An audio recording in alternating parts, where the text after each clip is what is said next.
All right, welcome back to Solynod Hex, everybody. We're having an interview. I'm here with Rambro. And Rambro, how much time do you have for this interview?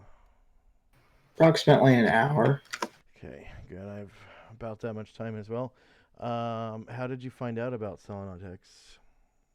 I saw it on Roll20, just scrolling through. On the LFG? Yeah, I clicked on the search tab for AD&D. You know, I just found the game. That's pretty cool. Is today like the first time you looked for a game? No, I've been playing for about 3 years pretty steadily. I've just been looking for games ever since. Yeah. How often do you look for new games on the AD&D LFG? Pretty often because a lot of games, like collapse, and so I have to look for another group. I only have about like two groups I'm actually like steadily in. Do they play once a week each? Yep. That's pretty cool. How long have you been playing in those groups? First one is Wednesday game, and I've been playing on it for about 3 years. And the other? Friday game, about a year. Oh, okay. That's cool. What kind of characters do you play in those games?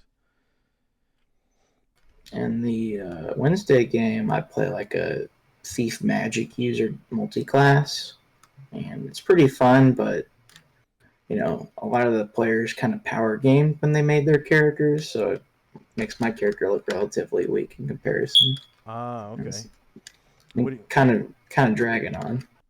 what do you mean by power gaming? I mean, like, min maxing, such as, specializing, using, very obscure rulings. Like, for the paladin, it's like, oh, I'm gonna, like, look for all evil, detect evil in 60-foot radius. And that's not how it works. Stuff like that. Just, Oh, yeah. like, extra extensions to the ruling. Yeah, they're supposed to like concentrate for around in a like a 10-foot wide beam in front of them that goes out like 60 feet or something. Yeah. DM kind of runs it a little differently, so it's just OP. He does a 60-foot radius circle. Hmm. Huh. All the time. Yeah. Well, GM fiat, but yeah, I probably wouldn't run it that It way. happens. Yeah. Yeah. I Just play with the same GM on Friday, and he doesn't run it that way. And that I don't know why. He's kind of yeah, inconsistent. yeah. Just so you know, Solid Hex, I run it a little bit more on the difficult side of things. Um, I do give a lot of experience point bonuses for role playing. But you are encouraged to create a character that is very effective. I don't necessarily want to say min maxed, but effective characters are encouraged. Like characters that take advantage of their strengths. You can. I mean, every character has their weaknesses because of saving throws depending on what class you are. Every class has a weak saving throw, and then you know you're inevitably going to have some kind of dump stat unless you roll 17 6 times, which could happen. Um, but most characters do have a dump stat, you know, and someone's got to have a weakness somewhere. Even if you play a celestial that you know Yeah. there's there's a weakness somewhere that I can exploit. So I don't want you to feel like you have to play just a player's handbook race.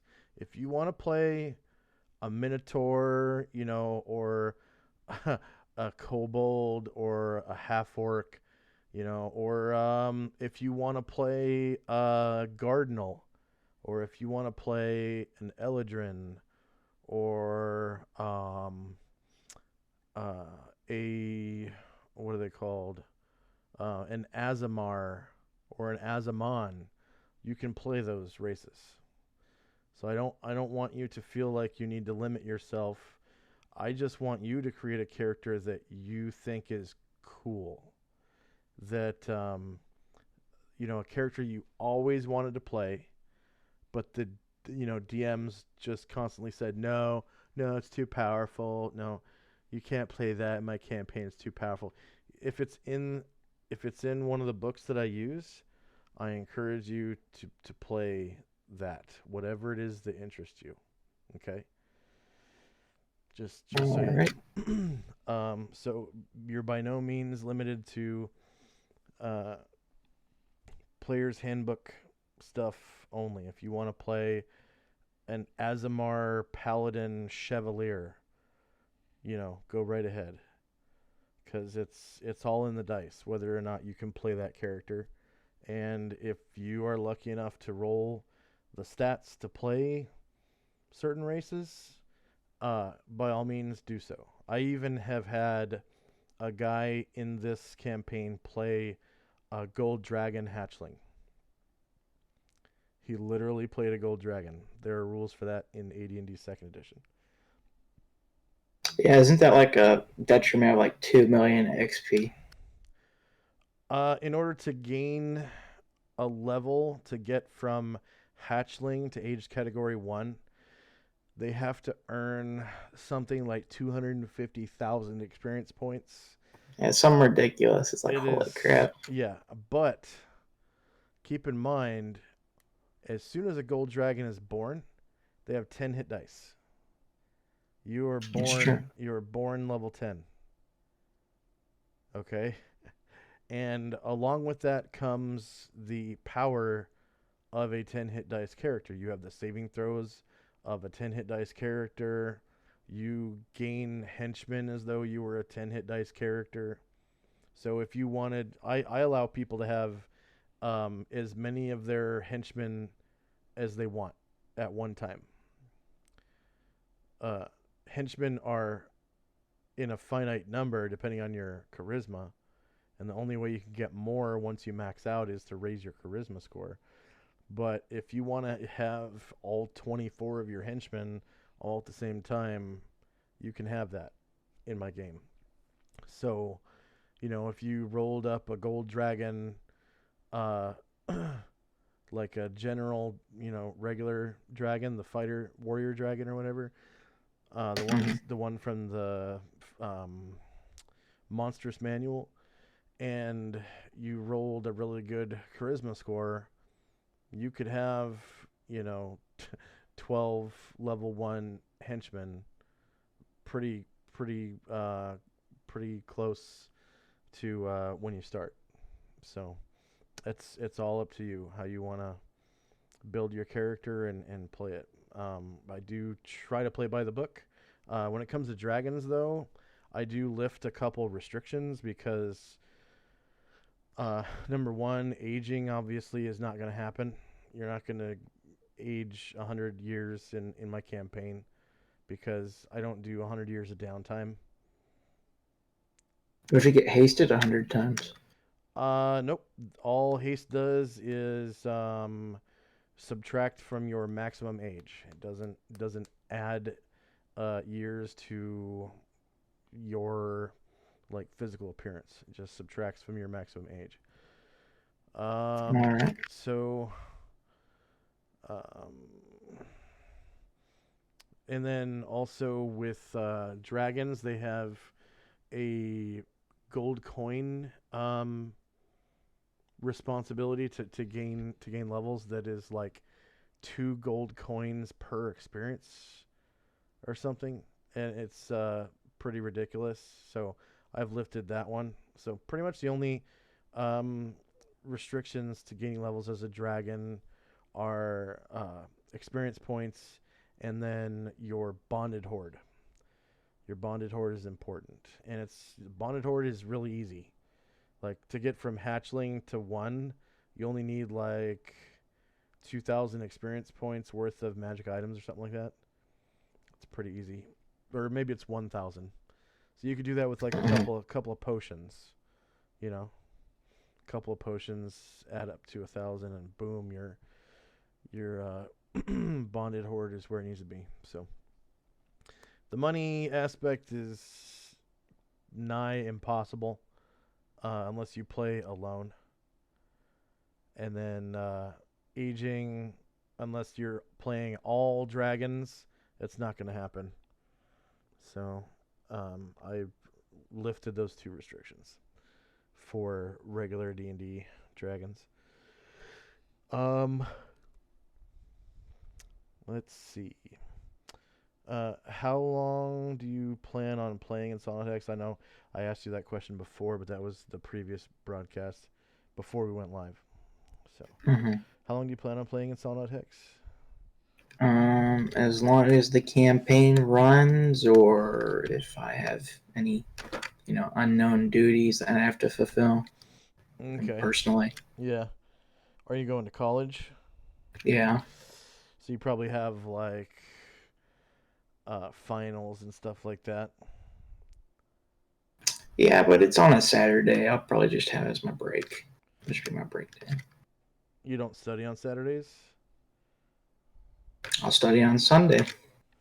There you go.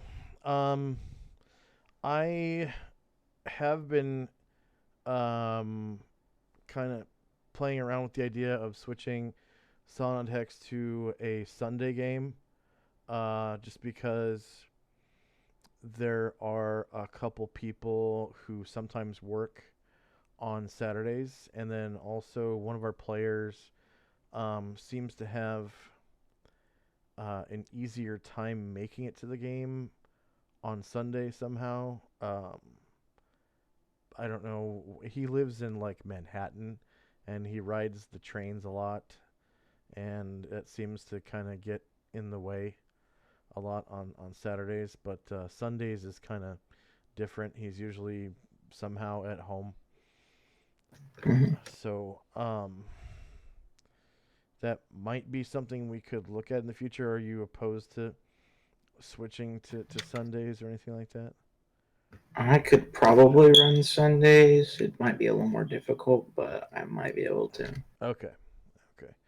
And then my job, I just got a new job as well, and I I guess might be required to work some Saturdays.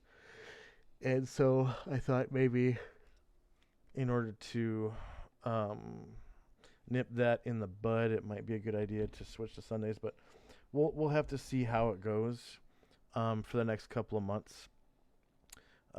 If our attendance is pretty good on Saturdays, we might just stay here. We have another player who just graduated from college, and he's been working on Saturdays a lot. So he's been playing like less than half the games, and then has been present for less than half of the session at a time. Like he'll be super late or have to leave super early. So um, he might be uh, like eventually dropped from the game, possibly. But he was he said he was unable to play on Sundays. So he's a really good reason for us not to play on Sundays. Plus, the current story arc is based on his character, and that would be a real pain to just drop him and move on and continue with the story as is. It would be kind of Yeah. strange. Um, let's see. Um, how does your headset and microphone connect with your computer? Is it like earbuds that come with like a cell phone that you just plug in your computer, or is it like a USB headset or like a wireless headset with a dongle? I'm using like a USB mic just plugged in on the side of my laptop, and then Oh, I okay. have a Wired? Then I have a yeah, it's wired. Oh, that's good. Um, and then I have a just a set of earbuds plugged in my aux. And you're using the earbuds as the microphone? No, Oh, what's is the microphone on the headset? no, Okay. they're Oh, separate. you're using the microphone on the computer, or is it Yes, a stand-up microphone? it's like a stand-up microphone. Oh, okay. So if you lean back, then I wouldn't be able to hear you and stuff like that. I think it's pretty sensitive, so you might still hear me. I don't lean back often, so Okay. it shouldn't be an issue. Yeah, we used to have a player that had one of those because he wanted to be like a professional streamer, so he bought this really nice stand-up headset, and then he would lean back all the time, and you couldn't hear him. And he would do that on his streams too, and it was really annoying. Um, Can you hear me right now? yeah, yeah, I'm that's leaning back. cool. All right. Um, and then just for connection issues, we've had in the past a lot of issues with people like disconnecting in the middle of a session, like in combat, because there would be like a storm outside, or um, there would be like a little bit of rain the day before, and their cable box would get wet, and then the cable would go out or whatever, and their internet would go with it.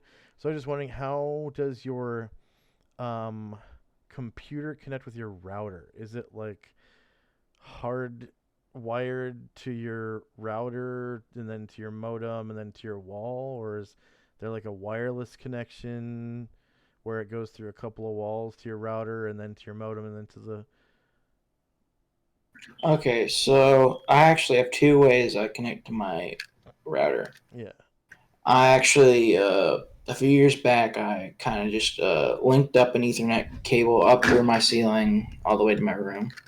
So I got a wired one. But my wireless, for some reason, is actually quicker than the Ethernet, probably because the cable's too long or it's old. Oh, And so I just use the wireless usually, unless I have any connection issues. okay. And then is the router in the room with the modem, Yes. and is it hardwired to the modem? Yes. Awesome. So okay, there's no breaks between router and modem. And then what kind of internet do you use? Is it like modem to cable, or like modem to a wireless device, or like cell phone technology internet, or is it like cable internet like voice VoIP, or does it use like dial up? Or some people are still using dial up. Uh, Actually, it's kind of funny. it's it's I think it's called. I think that because they put up some like lines. Google it's fiber. We're using fiber optics. Google Fiber. Okay, so yeah, that is Yeah. basically, yeah, it's It's cable. underground, so it almost never will go out unless the power goes out. Yeah, it goes through the coaxial So cable, right? yeah. Like you have internet and cable through the same thing. Yes, it goes through. Awesome. Yes. Um, and then so that lets us know what kind of ISP you use. So it's probably like uh, what's it called? Uh, Comcast or something like that. That's good. Um, okay, so you've played D&D before. And you're currently in two games, one on Tuesday and one on Friday, right? Wednesday and Friday. Wednesday and Yes. Friday. Okay, and they're both AD&D second, or just a mishmash of AD first and second? It's a mishmash of first and second because the DM's played both and he just Yeah, likes things from one, things from other, yeah. smacks them together. And you said one of them was a 3-year-old character. It's not a 3-year-old character. I died like 20 times in that campaign. Oh, okay. You've been playing for 3 years, and it's a newish character. what other kind of characters have you played in that campaign since you've died a couple of times? I've run. There was a thief. That was my first character of AD&D, because that was when I started. It was that campaign. Yeah. It was a thief called Roga, and he was cool because like I don't know, but it just kind of scheming, not like the guy you trust, but wouldn't let you down if he promised. Yeah. Um, he got turned into a werewolf, and I had to retire him because he got assassinated. So that happened. Okay. Second character was like a cleric thief because my DM let me do homebrew. Oh, that's That guy actually died by. that's a Yeah, go ahead. class combination for gnomes. Did you know that? Yeah, yeah, I know that, but I wasn't running enough. I was running a hobbit, so Oh, okay. um, he let me do just a custom thing for that.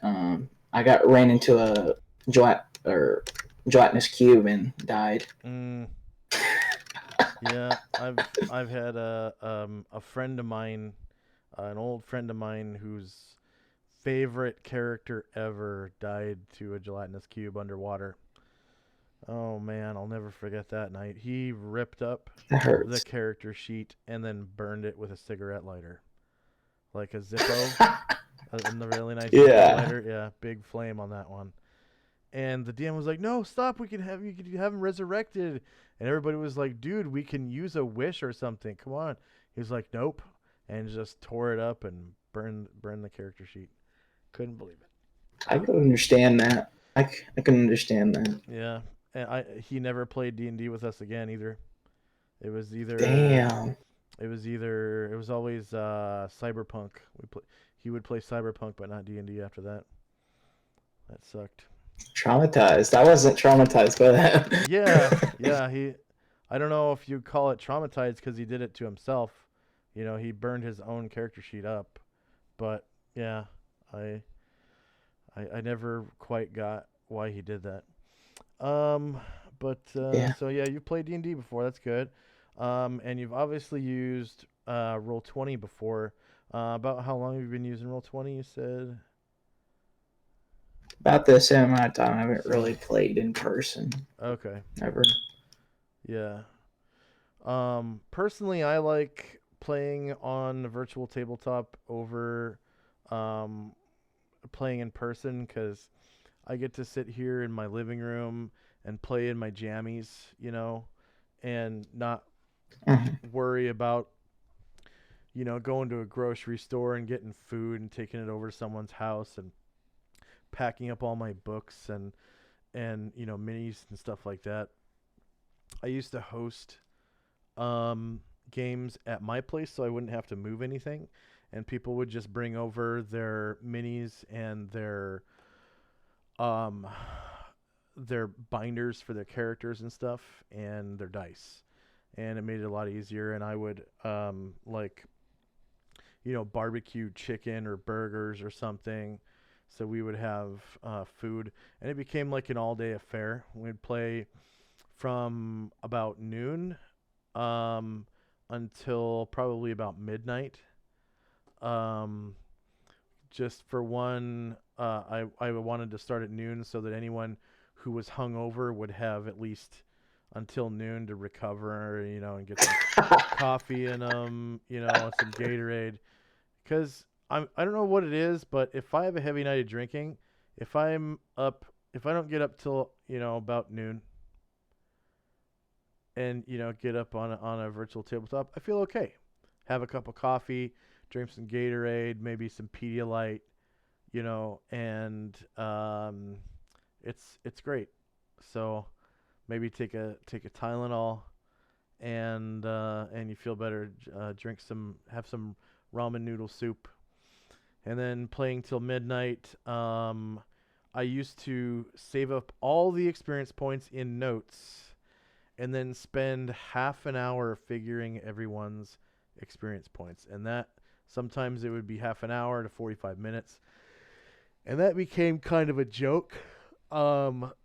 After years and years and years of doing it that way, I just stopped, and now on roll 20, I try to divvy up experience points as soon as the um, encounter is done or when the session ends. So sometimes the session will end during combat, and I will give out experience points for things that you have defeated up until now during combat, and it makes it easier for me. And then everyone is on the honor system for their experience points. So I give out experience points, and it's up to you to add them all up and divide them equally among your classes if you're multi-classed and all that stuff. And hopefully no one cheats. I mean, if you cheat at experience points, you're only cheating yourself because you're you're going through your character faster than you should, so you're not experiencing each level as much as you should, right? Yeah. So um yeah, that's my theory on that. If people want to cheat, I don't care. They're only cheating themselves, and they're cheapening the game too. They're making it easier because they're obviously going to be more powerful. So less challenge means more boring games. It's not quite as exciting. You're not going to have the thrill of you know having the feeling of things being life threatening as much if you make your character overpowered and you cheat. And I've actually had a guy do that before. He would change his stats on his character sheet on roll 20. He would actually raise his stats.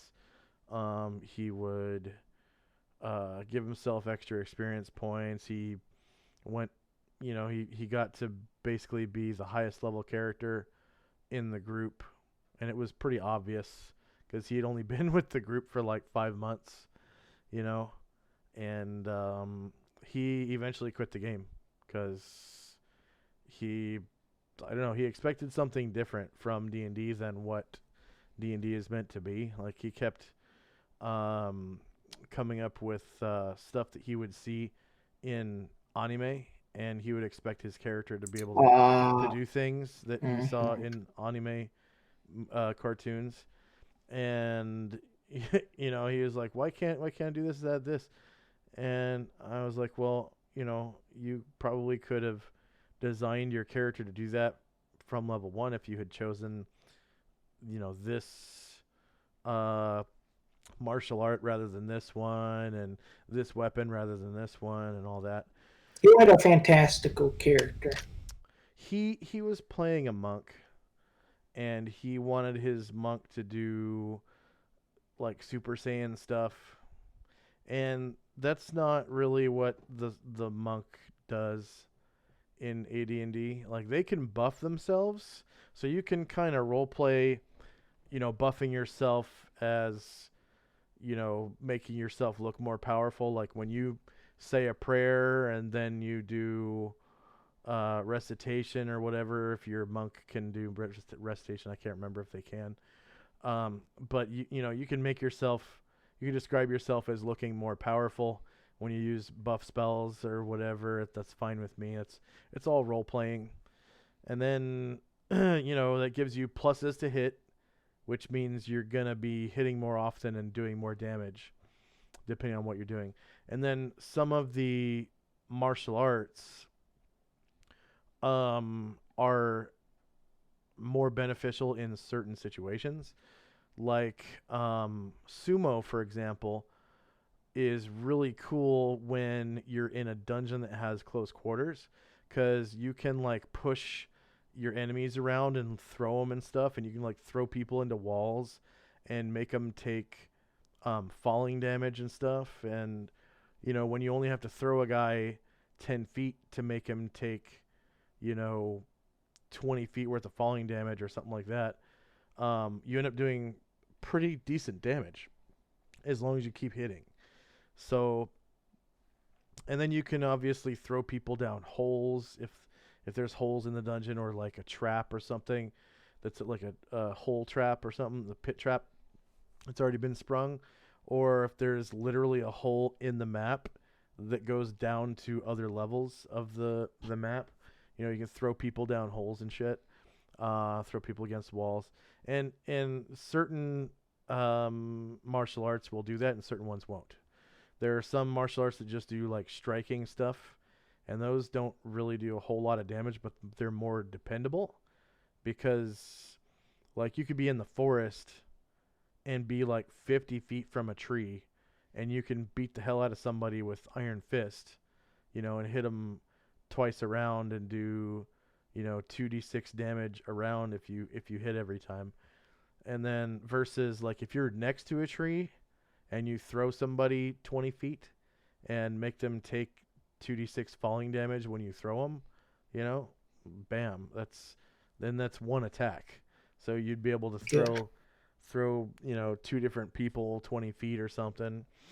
Or if you have 20 feet of movement, you could go over to somebody, throw them into a tree, walk up to them again, throw them into a different tree, and make them take 2d6, 3d6, 46 damage, depending on how far you can throw them. So, and that's all level dependent, how far you throw people. So, but and it's not just monks that can use martial arts too. You could be a warrior from the part of the world where they use martial arts, and be a martial arts grandmaster, a grandmaster of one of the martial arts at like level 1.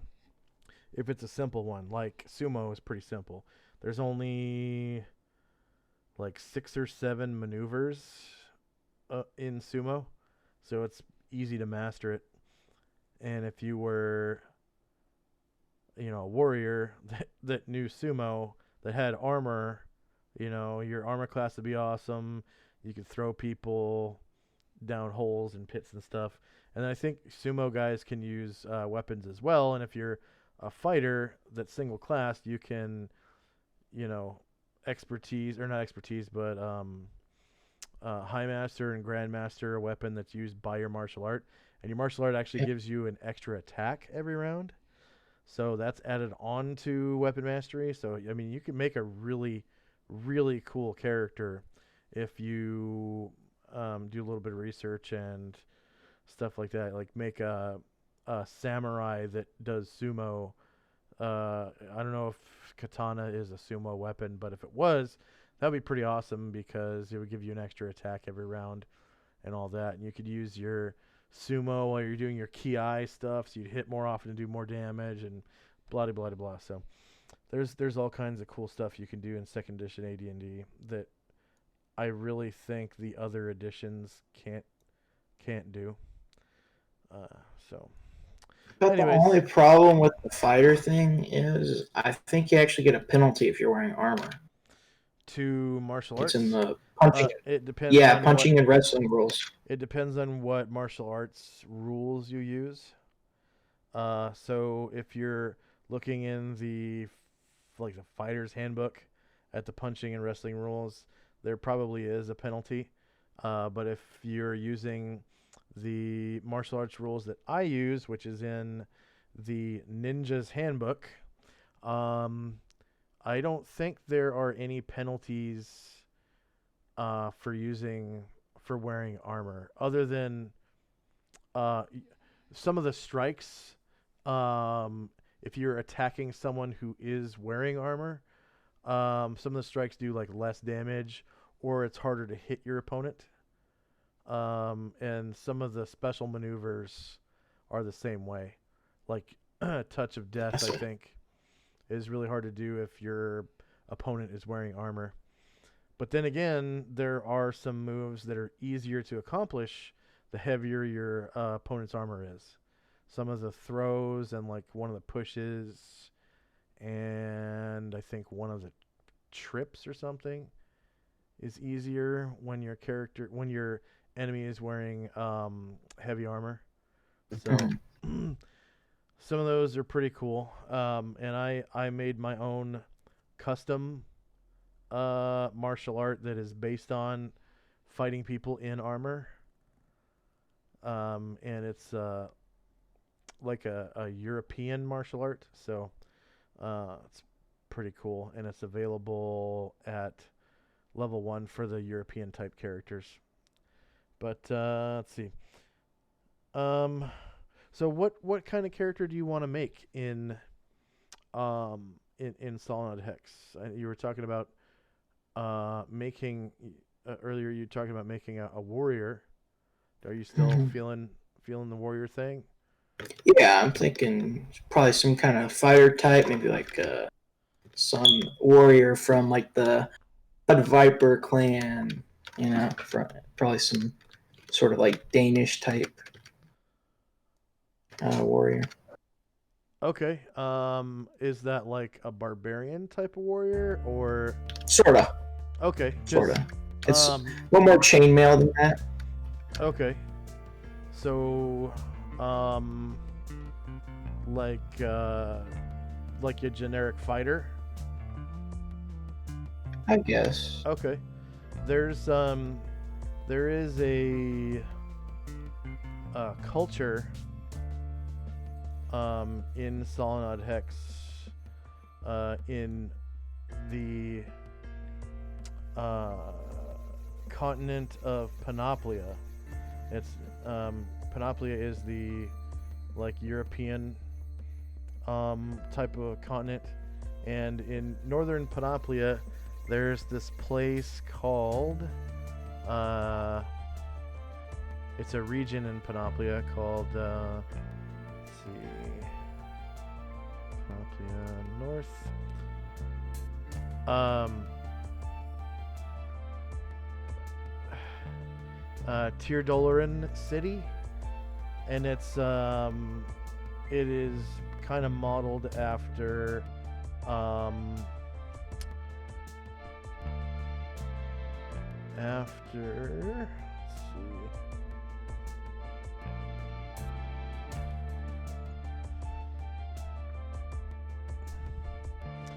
It's kind of modeled after Copenhagen. So Oh the yeah.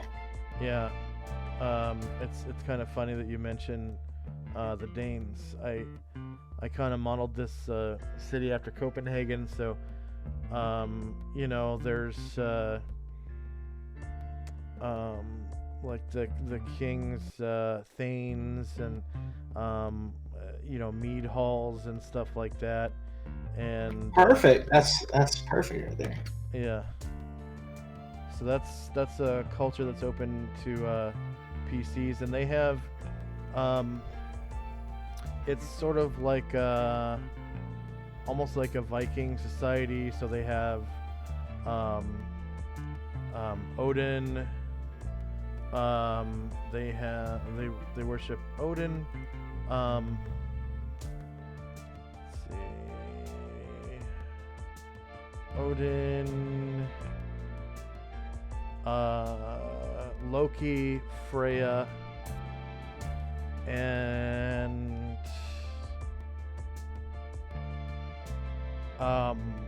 that's pretty much their major religions. And then the tribal people around there worship Gaia. Gaia is kind of like the go-to for like druidic religions in my world. And then there are also the um, what I like to call the beast gods. They're lesser powers for like clannish, not clannish, but tribal people. There's coyote, snake, and raven. So those, along with Gaia, are the like the tribal gods. And then, but the people of Thedr City are more refined than tribesmen. They're like conquerors, pretty much, and they like gods like Odin and Loki and Freya the most. But it is not uncommon to find worshippers of Gaia among them, even though she's like a Greek god, but she's the go-to goddess for, like I said, the Druidic peoples of the whole world. So she's kind of worldwide. Mhm. But that's A lot of their culture is based on a war with orcs who somehow like bred their way to the multi-millions in the east, and they kind of exploded onto the lands of North Panoplia a few generations back. So there are a lot of half-orcs now, and there are still a lot of conquered lands in northern Panoplia that have not been liberated from the clutches of the orcs. So that's a little bit of history from the region. And I did mean to eventually have the player characters go up there to start liberating those places, but they never took any of the adventure hooks. So the only adventures that have been run in North Panoplia are one-shots. So the other players, you know, if you were to convince them to go up there, they would probably run into characters that they have known by playing my one-shots before. Oh, that's cool. So that would be pretty entertaining for them, I'm sure. What kind of character build are you thinking of? Like, Probably a berserker kit. Berserker kit, awesome. And then let's see. If I roll well enough and am able to like decently dual wield, probably dual hand axes. Nice. For throwing purposes? Anything. Because hand axes are the ones that are, they're like tomahawks. You can throw them. Yeah. The bigger ones are called battle axes. Battle axe you can only two hands, so... No, there is a two-handed battle axe that does a lot of damage. Regular battle axes are one-handed, but you can't throw them. And then so what's a two-handed battle axe's damage? Two-handed battle axe does... let's see, rules, gear and equipment, weapon and armor data.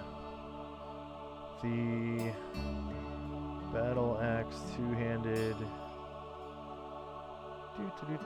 X battle two-handed, so it weighs 10 pounds. It's large. It's a slashing weapon. It's really slow. It has a speed of 9. It has a reach of 1, and it does 1d10, 2d8. So 1d10 to medium creatures, 2d8 to large creatures. Damn, that's good. That is the biggest axe in the game. I consider it. And then you got the throwing axe. It weighs 5 pounds. They're kind of fast. The hand axe, that is. They weigh 5 pounds. They're medium, so you can dual wield them. They're slashing. They're pretty fast at speed of 4. You can throw one per round, per hand, obviously. And then their range is 246, which is actually kind of bad. And they only do 1d6, 1d4 damage. And then the battle axe, which you cannot throw, they weigh 7 pounds each. They're actually really common when it comes to finding magical weapons. Battle axes are pretty common magic weapon. They're slashing. Their speed is 7, so they're quite a bit slower than a longsword is. Longswords are 5, and 7 is a bit slower than that. But they do 1d8, 1d8. So d8 to small and medium, and d8 to large creatures. So if you dual wielded those, you would be doing more damage to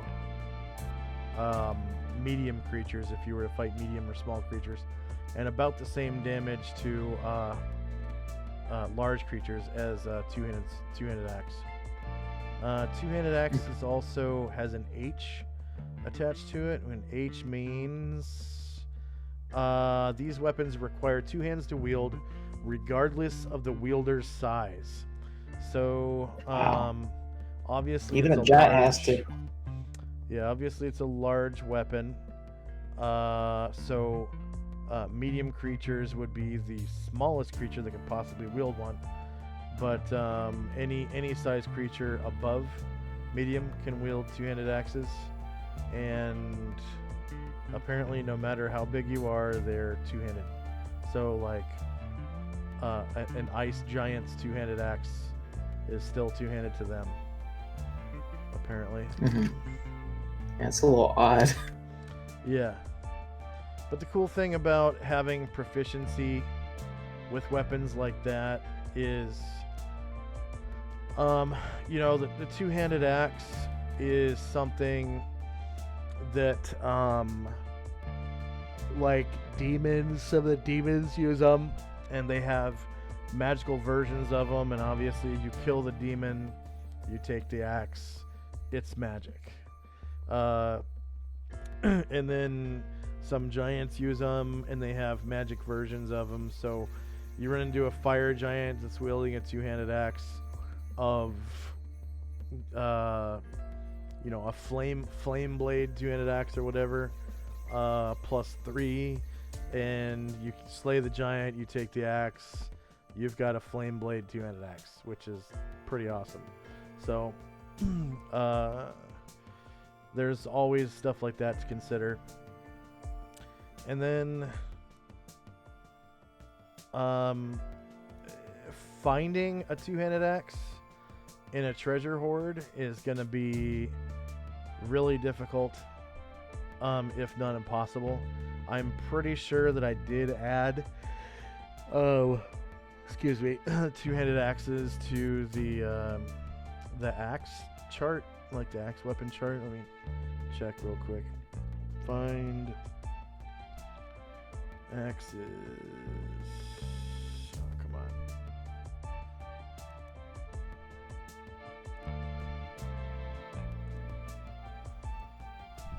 on. But battle axe and hand axe are pretty common, especially the battle axe.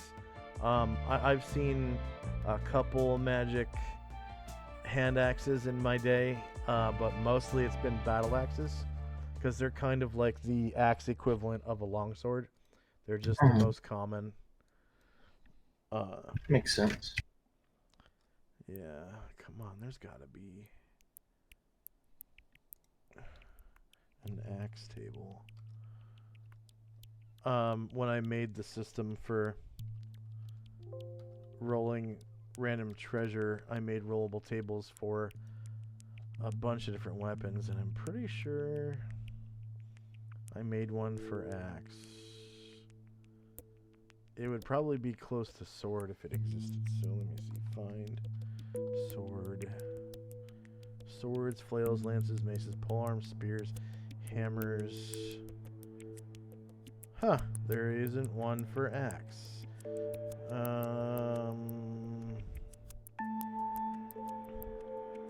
Maces, lances, flails, swords, special weapons.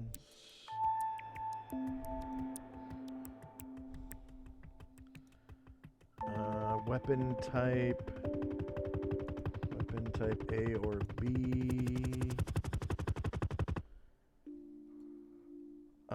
Okay, so battle axe is on the weapon type A table, as well as axe, which I'm assuming is the hand axe. So no wonder those two are really common, because they are straight up on table A.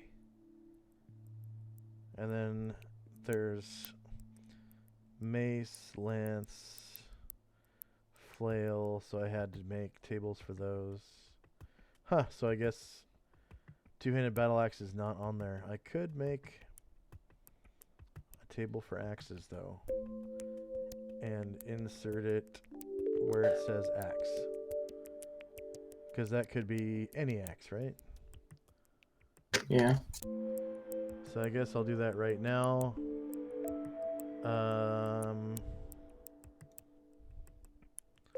Okay, so axes.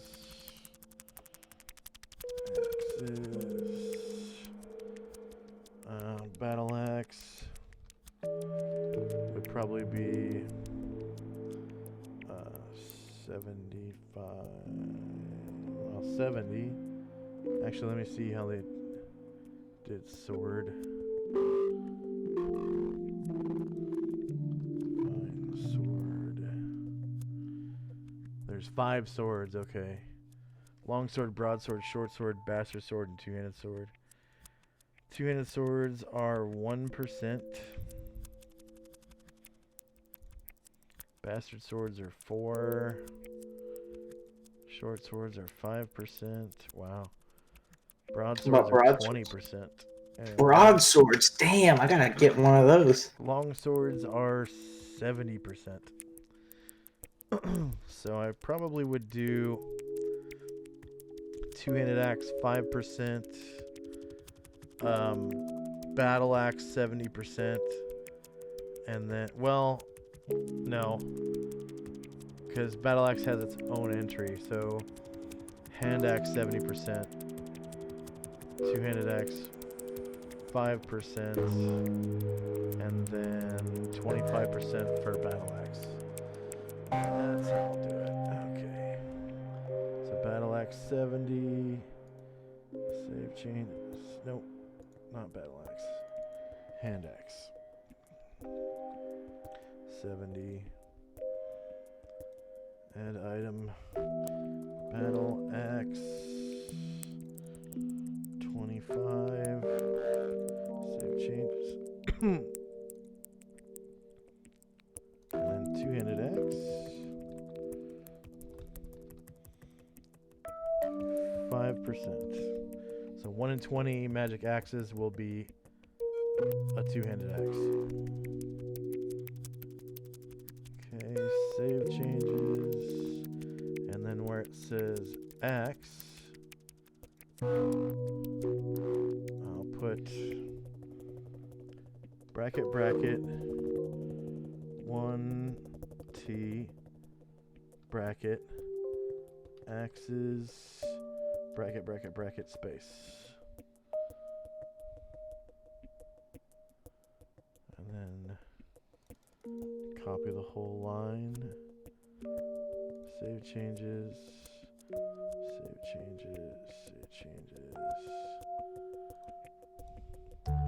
Paste that into chat. Hand axe +1. Hand axe +4. Battle axe +3. Hand axe +2. Hand axe +2. Hand axe +1. Hand axe +1. Hand axe +2. 1, 2, 3, 4, 5, 6, 7, 8, 9. One more. Hand axe +1. That's a pretty even distribution. +1, +4, +3, +2, +2, +1, +1, +2, +4, +1. And hand axe, battle axe, hand axe. Yeah, that looks about right. Alright, so I've added that to the treasure tables. Yes.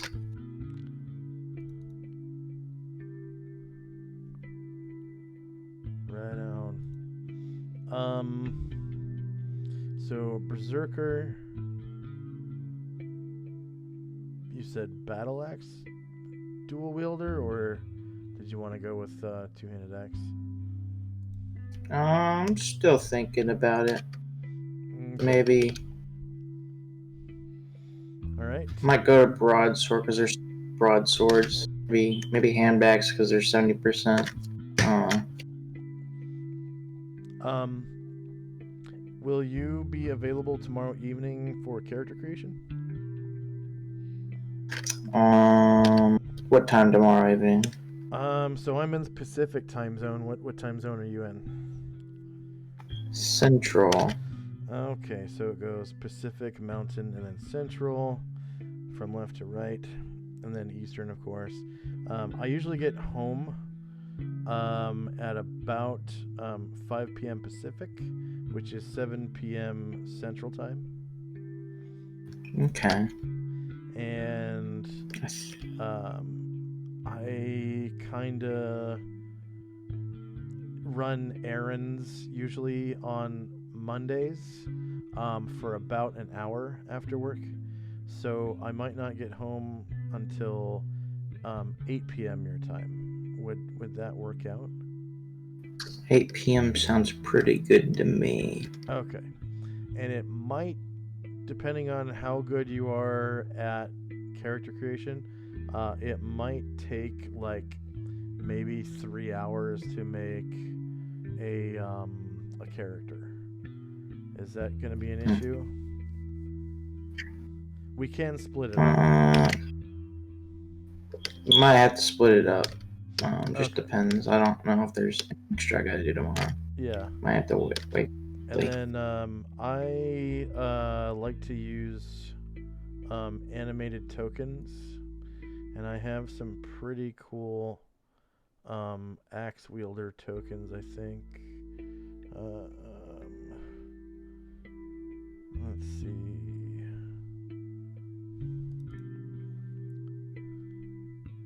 I'll put at least one in chat so you can see what kind of tokens I'm working with here.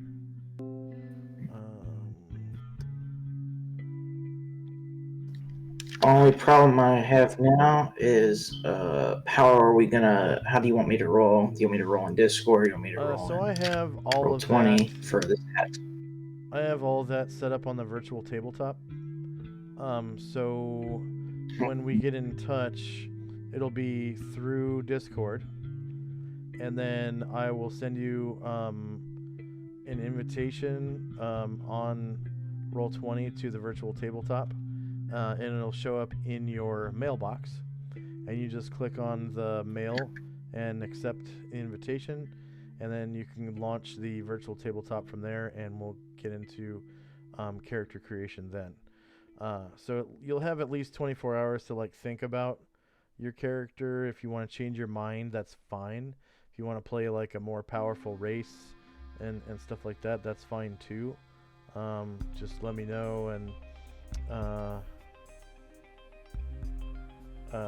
we'll take care of it during character creation.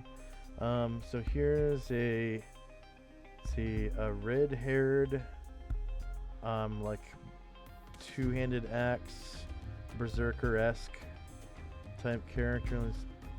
Let me make sure it's let's see. Let me make sure that I already edited. See, barbarian, great axeman, ginger.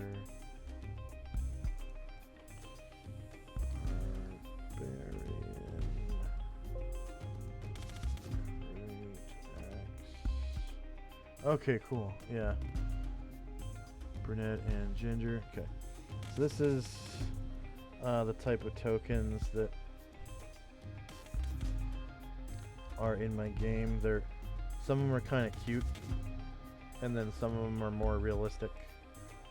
But I'll put it in Discord so you can see it.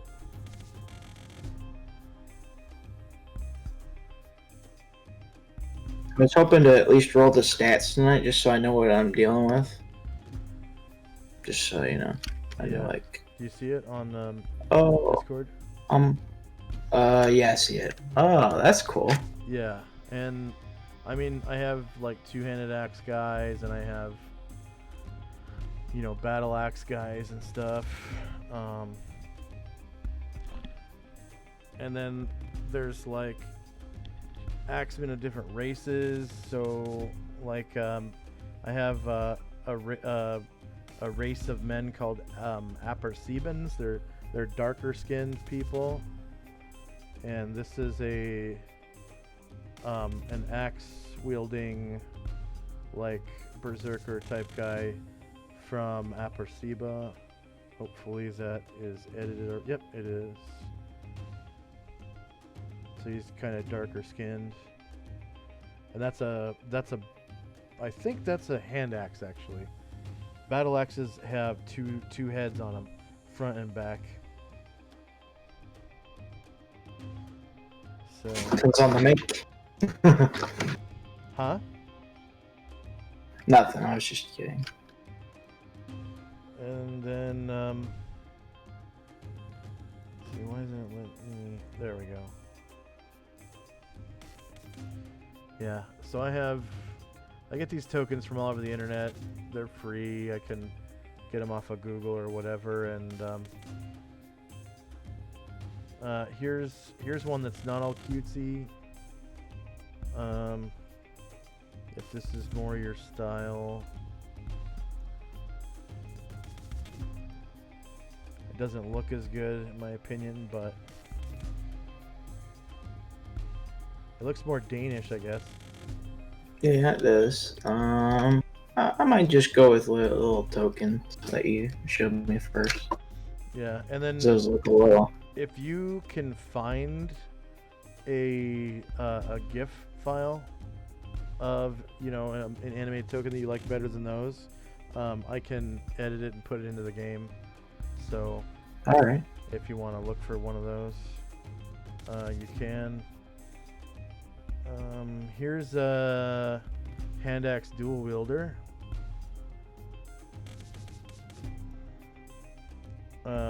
With like a red horsehair helmet.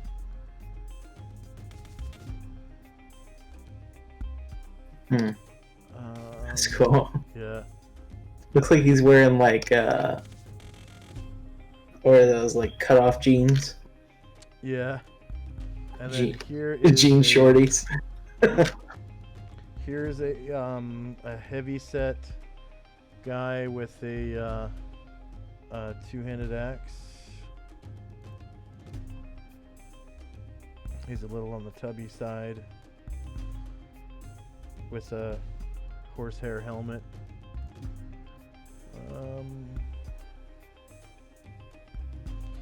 And then here is the same one as the first guy, but he's a brunette instead of ginger.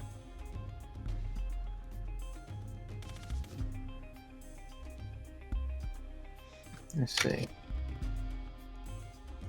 And I have more. I could find more too.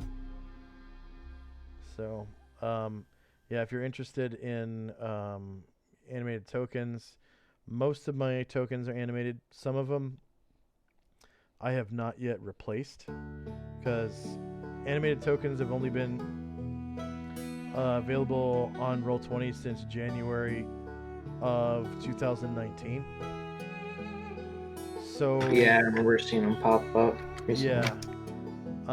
And when you find them and you upload them, they don't work. You have to edit them in another program before you can upload them to Roll20 to make them work as a WebM file on Roll20.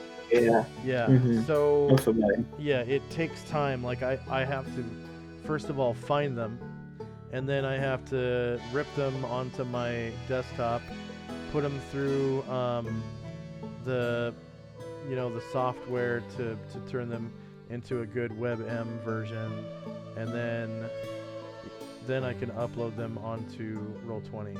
And I usually like to tilt them 45 degrees to the left so that they look semi-isometric, because that's just if they're not a perfect top-down token, I try to make them semi-isometric so that they match each other, because when I first started I used a bunch of isometric stuff, and it kind of looks funny if you have mixed isometric with non-isometric forward-facing tokens, So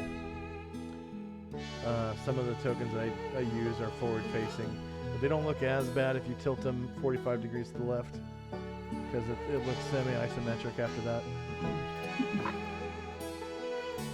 But anyways, so I look forward to hopefully catching up with you tomorrow for the start of character creation. And if we don't get finished, we can hopefully schedule another time at that point. And hopefully by Saturday you can play. Awesome. So, yeah. All right, man. Rambro, it was good talking to you, and pleasure to meet you, and hopefully I'll see you tomorrow. All right. See you tomorrow. All right. Later, bro.